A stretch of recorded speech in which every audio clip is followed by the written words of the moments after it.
O filme toma, especialmente no segmento narrativo conhecido como a Isadora o que é de Isadora, constrói uma reflexão intensa e desconfortável sobre identidade, apropriação afetiva e os limites invisíveis que se estabelecem nas relações humanas quando o desejo de amar se confunde com a necessidade de possuir. E essa ideia atravessa toda a obra como um fio silencioso que vai se apertando cena após cena sem nunca recorrer a explicações fáceis ou soluções reconfortantes. Desde o início, a apresentação de Isadora não acontece como a de uma protagonista tradicional que se impõe pela ação ou pela fala, mas como alguém que é observada, interpretada e constantemente redefinida pelos olhares ao seu redor. E esse detalhe aparentemente simples já antecipa o conflito central do filme, pois Isadora raramente é quem diz quem é, sendo quase sempre alguém sobre quem os outros falam, projetam expectativas e constroem narrativas que pouco têm a ver com sua essência real. As primeiras cenas, que mostram a rotina aparentemente banal dos personagens, funcionam como uma preparação psicológica para o espectador, criando uma falsa sensação de estabilidade, enquanto pequenos gestos, pausas no diálogo e enquadramentos mais fechados revelam fissuras emocionais que indicam que algo está profundamente desalinhado. A forma como a câmera insiste em enquadrar Isadora em planos que a isolam do espaço ao redor reforça a ideia de que ela vive cercada, mas nunca verdadeiramente acompanhada, como se estivesse presa a uma identidade que não escolheu, mas que lhe foi atribuída pouco a pouco, num processo quase invisível de apagamento pessoal. Uma das cenas mais reveladoras ocorre quando Isadora tenta afirmar um desejo simples, algo cotidiano e aparentemente sem importância, e encontra resistência não explícita, mas sutil, traduzida em silêncios constrangedores e respostas evasivas. E é nesse momento que o filme deixa claro que o conflito não é feito de grandes confrontos, mas de microviolências emocionais acumuladas ao longo do tempo.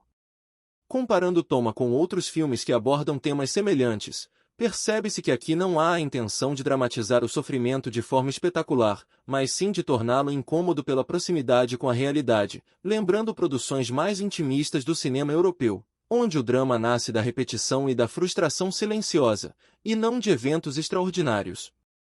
O título A Isadora o que é de Isadora carrega uma ironia amarga, pois ao longo do filme torna-se cada vez mais evidente que quase nada do que envolve Isadora lhe pertence de fato, nem suas decisões, nem suas emoções, nem mesmo a narrativa sobre quem ela é. E essa contradição é explorada com uma sensibilidade que evita julgamentos fáceis, mostrando que os personagens ao redor dela não são monstros conscientes, mas pessoas comuns presas às próprias carências e inseguranças. Uma das escolhas mais inteligentes do roteiro é não oferecer um antagonista claro, pois todos participam, em maior ou menor grau, da construção dessa prisão emocional, inclusive a própria Isadora, que em certos momentos aceita o papel que lhe foi imposto por medo do vazio que poderia surgir caso rompesse com essas expectativas. Há uma cena particularmente marcante em que Isadora se observa no espelho por um tempo prolongado, e o silêncio que acompanha esse momento diz mais do que qualquer diálogo poderia dizer, pois ali se percebe a distância entre a imagem refletida e a identidade que ela sente por dentro, uma distância construída não por um único trauma, mas por uma sequência de concessões feitas ao longo da vida.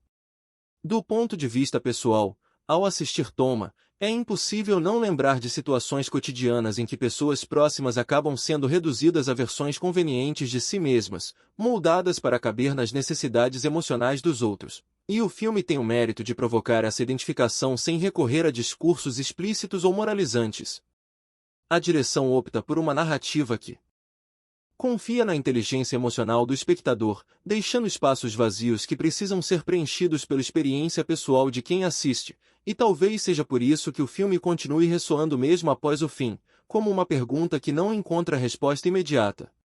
O desfecho de A Isadora o que é de Isadora não oferece uma libertação clara nem uma tragédia definitiva, mas sim uma suspensão inquietante, como se dissesse que a recuperação da própria identidade é um processo longo, incerto e muitas vezes solitário. E essa escolha reforça a honestidade da obra, que se recusa a romantizar a dor ou a prometer soluções simples.